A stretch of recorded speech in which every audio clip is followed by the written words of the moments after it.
Back at it again, world, man. Yours truly, E.T. right now. You're locked into the galaxy with me, partner, man. And excuse my raspiness voice. Last night I had to host a college party with 2 Chainz.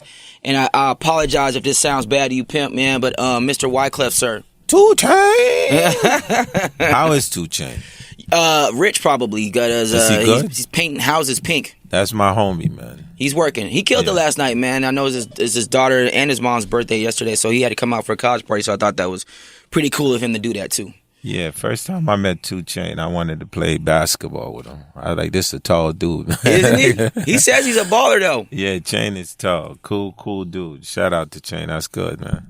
I mean, I'm sure there's many questions that you've been at this thing for so long, bro. There's probably questions you haven't heard. You know what I'm saying? You've been asked everything. So I don't want to bore you with the simple stuff. We get it. 20 years, anniversary, carnival. I understand that. Is there a reason behind that? I mean, really, for me, I came from Haiti. I'm from the slums. So my story is just, the idea of every 10 years we get a gold, right? So from 1 to 10, I just wanted to come to America, you dig? Right. So you up in the hut like, yo, I'm going to come to America. And I would say, like, I landed in Brooklyn, you know what I mean? And then I would say, like, from Brooklyn to Jersey. And that next 10 years, I wanted to study, like, what music was. So coming from the projects, you ain't had no choice where I came from, right? It was either like a gun or you going to play ball. We ain't had no choice. So for me, I fell deep in love with hip hop. And it's so crazy because my first demo was done by Curtis Blow, bro. And I was like, wow. Curtis was just saying that the other day and it was tripping people out. And I was barely 15 years old. So think about it. I come from Haiti at 10. I can't even speak no English. By the time I'm barely 15, Curtis Blow, they discovered me. And I was like rhyming in like 4 or 5 languages. Like he's the one telling the story. So it was tripping people out. So for me, just dive into hip hop, dived into jazz. My dad was a minister. So I learned how to play like probably 10 different instruments, right? So, like you in the hood, you're trying to figure it out. So by the time I was 20, I was like, yo, I want to create a super group, you dig? So then that became the Fugees. And after that, my passion was like, yo, I want to like discover talent, you know what I mean? Like I did for Lauren. And, that came about where I got to work with Destiny Child, which we gave them the first one. No. Right. It just, and from there, like, it's crazy. I said the best thing about Wyclef Jean is the name is more famous than the person, you dig? So that's always a beautiful thing. Like the idea of every day someone's like, yo, I ain't know that he did that. Oh, I ain't know that's the same guy who did that. So for me, that's what keeps it exciting and inspirational. Do you remember the first song, no matter the genre of music, that moved you and said, I got to be a part of this? Yeah, definitely. I said probably, let me see, coming from Haiti, Brooklyn, 2 years ago, a friend of mine asked me to say some MC rhyme, so I said the rhyme. Yeah. And I was like, yo, this is wicked. It's just a vocal and like a electronic drum going poop pop poop pop poop pop poop pop. And then after that, I heard no sleep till Brooklyn. And I was like, oh yeah, I want in. I want in. Have you ever had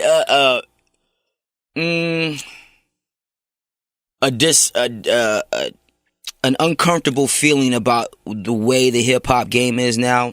I always wanted to ask people that I feel like not are just legends, but are musical legends in this game about where they feel about hip hop is right now, because I see disgruntledness sometimes. Well, I mean, I grew up with DJ Khaled. Me and Khaled, we both from, like, even though I'm from like Jersey, you better off saying I'm from Little Haiti, you know what I mean? As much time as I spent out there. So really, I came up as a sound man, right? So that means that I love every genre of music. So for me, we're in 2017 right now. If you go on Spotify, you download New Wyclef. There's a record called Hendrix, Acoustic Trap. It's streaming over 40 million. Mm-hmm. That's the same Wyclef from 1997 that did the score. So now you got Young Thug, who has a record called Wyclef Jean. Introduced me to a whole new set of millennials, right? Now I'm like Young Thug's uncle, you dig?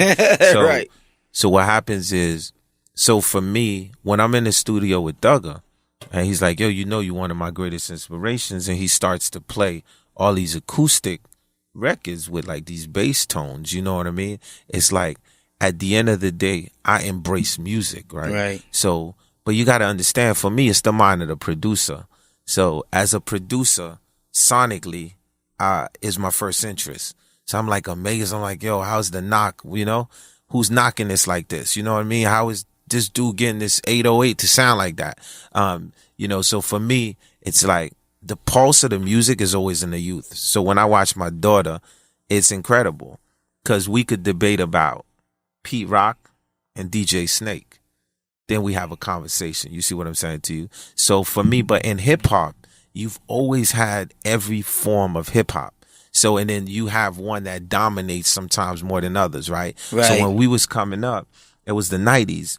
So you had a form of hip hop that was dominating. Cause remember, Pac, Biggie, Gangster rap. it was dominating. It was real. So think about like when the Fugees coming. So dudes was like, man, I don't think the Fugees gonna last because them dudes is talking that thing. You know what I'm saying? And then, you know, the Fugees is talking about the neighborhood, but differently, right? So if you from the projects and I'm from the projects and you got a gun and I don't have a gun, Yeah. it don't mean that I don't have a gun. It mean I just didn't bring my gun out.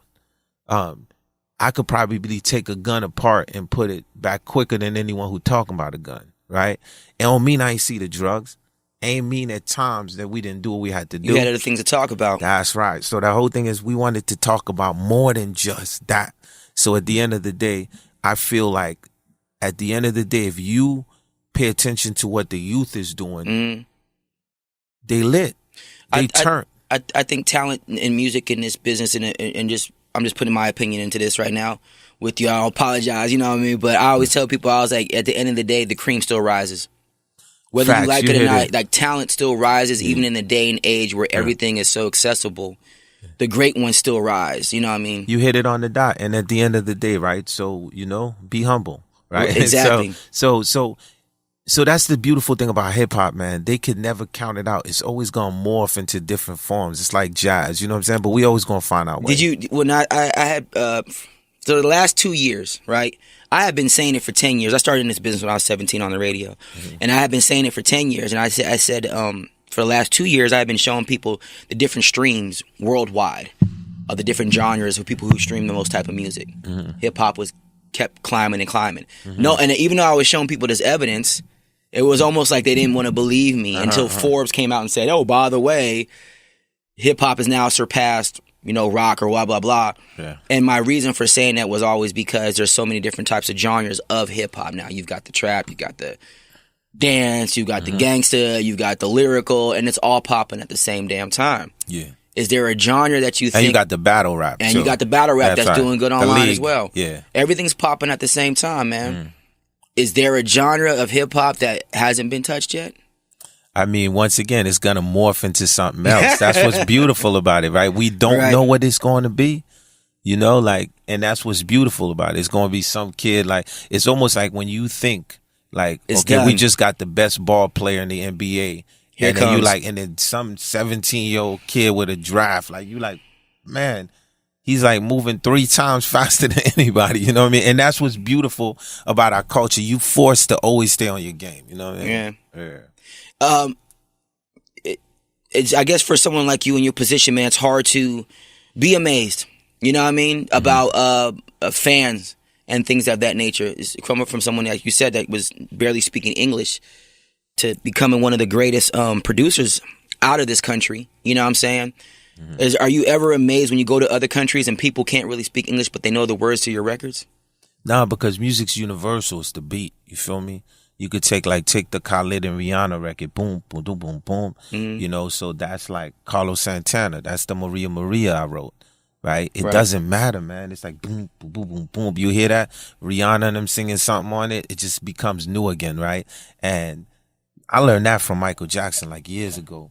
Like, when you show up, people are going to vibe to you, as in you, right? Because at the end of the day, there's something that beats the language, man. A vibe always beats the language, right? Because sometimes we don't have to understand what the person is saying. We feel it. So that's what I was noticing, like going to Europe. It was like, okay, we spitting the verses, and then when the hook come in, they all trying to sing the hook. They don't know, but it makes them feel a certain way, you know what I mean? And then, of course, the kids, man, they're going to go back and they're going to dissect every lyric and try to translate it. That's when that education come in, and then they start to want to know what you're saying. Right. They start to look into it. Yeah. It's almost like the public is buying into you, then they buy into the music. So it's like music is the voice of human emotion. That's right, man. It's all about a vibe, man.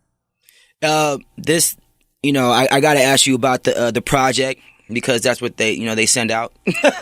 So go ahead and promote it, bro, and go ahead and talk about it. I just wanted to talk to you and kind of get your vibe on different things outside of that, man, because you don't do a lot of interviews. You know what I mean? And you've reached a certain status, and you are still a creative person, and you are creative, and you're doing a lot of things, but you've reached a status where people don't always get to touch you.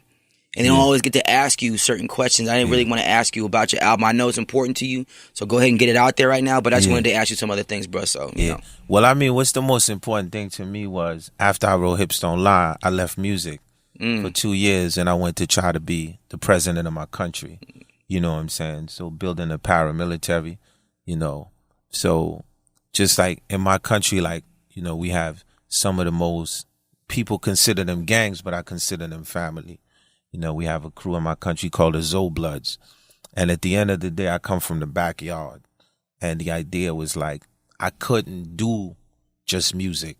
So after you put 100 million worth of work between all the albums collectively, you got more plaques than you could ever handle in 16 lifetimes. What does that mean, man? That really ain't mean nothing. So for me, what meant something was when I sing If I Was President, I wasn't just singing it on Dave Chappelle, really went back and tried to do something. So that's why this project is important. The Carnival 3, what's the illest thing about this project and why should y'all even look into it, right? Is because what I did with Carnival 3 was think 1997 meet 2017, right? So the mind of the producer, so I hear this Young Thug record and it's going whack, whack, whack. I said, and I said, what?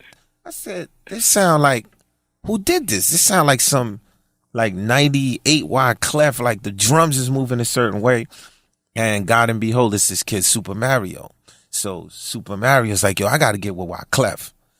When Wyclef's I got to get with Super Mario. Right. What happens when you put 1997 and 2017 together and that frequency that you get it? So this whole album, that's what you're getting. So you're getting a combination of the kids that were raised on the score and on the Carnival, but they was just 12 years old. Right. And they were 13. So now they get with the uncle. You know what I mean? Right. So the whole excitement about the Carnival 3 is just the idea of you transcending time through these younger Wyclefs, these might be these younger Jay-Z's, these younger Beyoncé's. And my album Carnivals has always been about discovery and all of that. So with this album, you're going to have a lot of discovery. So that's really, to me, it's in the position that I'm in, it's a beautiful thing. I was at the airport the other day. Older dude came and he was man, everybody taking pictures with you. What's your name? And he was 70 years old. And I was well, think of me like a modern day Sammy Davis Jr., man. I be singing, I dance, I compose, I boom, boom, boom, boom. And then it was just so funny. Then he calls his daughter and his daughter's freaking out. Then his daughter's mom is freaking out. Then I said, okay, this is when you know you got a career. When your papa freaking out, the mama freaking out, and then the kid freaking out. Well, because music is generational spanning. Generation. So with this whole project, that's what it feels like. So the Carnival 3 is feel good music. Your boy Wyclef. If y'all love the work through the years, The Sweetest Girl. I'm just picking up from The Sweetest Girl and Hips Don't Lie. A lot of new artists. Jazzy's on there. My little homie TJ, Emily Sande. It's music, right? Because my job is to do music. When I was doing that record Maria, with Santana, I wasn't thinking like how many years later that Khalid would call me and him and Rihanna would be sampling my record, you know what I mean? On Jay-Z's record, the Fuji La sample, you know what I mean? So at the end of the day, it's like you said, the cream gonna rise. So I always focus on the idea of doing music. I want to do music that all the producers that are listening now, all the kids that's listening, that got that mind of that producer be like, okay, we can go chop up some stuff on the Carnival 3 because we know Clef probably got some weird stuff on there that we ain't think of yet. You know what I mean? So that's what it's about. And it's good. I always tell people, I was like, the only people that age are the ones who can't reinvent, and you seem to always be reinventing yourself. Jay-Z, I mean, the list goes on. People in this business, the ones who become iconic reinvent themselves with the times and never seem to age at all. You know what I'm saying? Well, you got to, man. I mean, my daughter's 12, man. I got to stay cool for her. You feel me? Like, it made me so exciting when she called me from the YMCA, and she's like, Dad, hold on, somebody, you know? And then her other little friend come on, and she's like, if I was president, Shakira, you know, that like make you feel, you know what I mean? Like, it's something about like your kids, like, when they make you feel like I gotta stay cool for my kid. I gotta be fly at all time. I don't ever want to think her dad like, you know, especially like men with daughters. Like we just go to the extreme for our daughters. You know what I mean? They was like, yo, Clef can't be controlled until he had a daughter. Is there any other last words you want to tell the people, man, before you get up there? I know you got other things going on down the hallway. You know what I'm saying? So, yeah, no, it's all good. Wait, you know what? Before you say that, just real quick, what is your favorite instrument? Oh, that's a good question. My favorite instruments are two. Okay. One is the guitar. Right, I see you with that. I knew that one. I always had that one, but the one that I love is piano and bass guitar. So like, and then I write. It's so funny. I write more music. More of my music is written on piano than even on guitar. But on stage, I love playing guitar. Do you think that maybe it's a creative thing? Like, you know, the zoning of the piano and the keys and the mindset. I always think it's a bigger picture than just this is for this. It's just for some reason maybe it's the comfort zone. The piano. You know what? What it is it's that same DNA. Aretha Franklin or Marvin Gaye. It's that church thing. So I was just really like raised in the church, like I'm a PK. So naturally for me, like going there, sitting on the church organ while the choir sing, it just felt like the second naturalist thing to do. Like the church was like actually in the house. That's how much church I used to go to. Literally you walk downstairs and the organ right there. Right. So automatically, the organ and the piano was like a lot of the writing instruments in the church. All right, man, I ain't gonna stop you, brother, man. You know, that's pretty much it for me, man. I appreciate you coming by. I know it's gonna be a huge success for you, bro. I hope you make tons more music, bro. And salute to your brother, by the way. Definitely, man. Love and respect. You dig? All right.